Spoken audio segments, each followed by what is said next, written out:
Blooming ngayon si Kylene Alcantara. Bukod sa gumaganda ang kanyang love life, ay gumaganda din ang kanyang career dahil palabas na soon ang Shining Inheritance. Sino nga ba ang nagpapatibok sa puso niya? Si Kobe Paras na nga ba? At anong masasabi niya sa kanyang ex-boyfriend na si Mavi Legaspi? At sa mga parinig ni Carmina Villaruel? Ating alamin.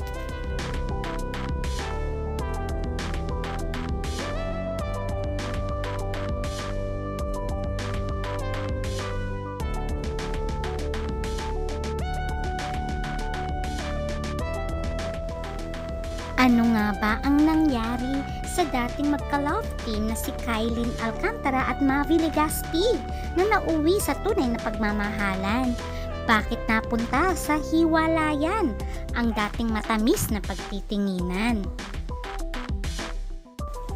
Kaya nga tinawag ng kanilang fans ang kanilang love team na Mavline. Akala ng lahat na uuwi sa totohanan ang kanilang relasyon. Pero unfortunately, nauwi nga ito sa matinding hiwalayan. Ayon sa balita, isa daw dahilan ng paghiwalayan ay dahil daw sa ina ni Mavi na si Carmina. At meron niyang tweet noon si Carmina, sinabi niyang, "People can destroy your image, damage your personality, create rumors about you, but they can never take away your good deeds." Ayon pa nga kay Carmina. Hindi ko nga siya matatanggap.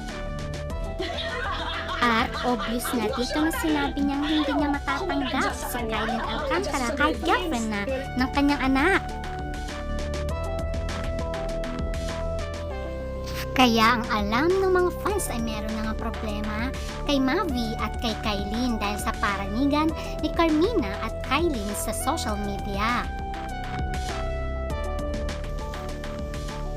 May nagsasabi daw na third party ang involved sa kanilang hiwalayan at walang iba kundi ang Korean na si Choi Desuri. Pero dininay naman ito ng dalagita. Ngayon ay natagpuan na ni Kylene ang taong muling magpapatipok ng kanyang puso sa katauhan ni Kobe Paras. Although walang confirmation sa dalawa ay obvious naman na may relasyon na ito dahil sa sweetness na kanilang pinapakita. At ayon sa mga fans ni Kylene ay bagay na bagay sila. Mas bagay sila ni Kobe kaysa kay Mavi. At dito makikita na in love si Kylene kay Kobe at sobra itong maasikaso sa basketball star. Tignan nyo naman dito kung paano niya inaalagaan ang isang Kobe Paras.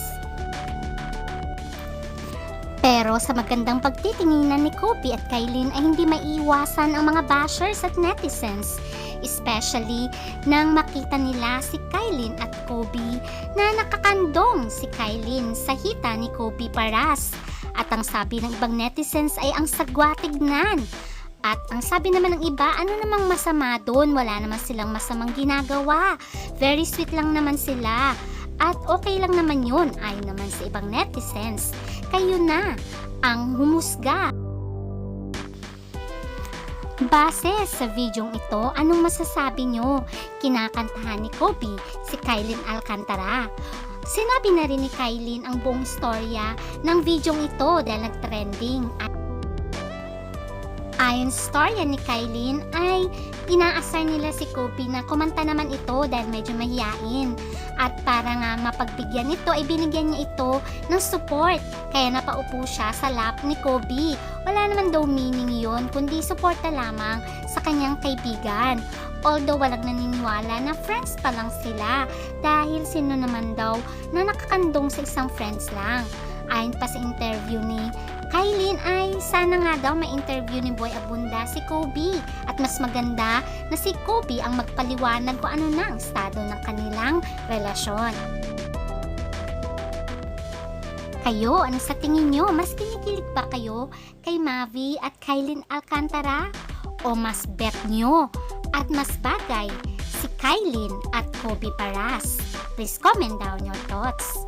Kaya naman, abangan na lang natin kung sino nga ba ang makakatuluyan ni Kylene Alcantara pagdating ng araw, kung si Kobe Paras pa o ibang lalaki. Pero ang nakakatuwa dito sa larawan ni Kobe at Kylene, mukha daw happy family na ang dalawa. Ano masasabi nyo sa biro ng mga netizens na may anak na si Kylene at Kobe? O diba, yan na lang ang abangan natin.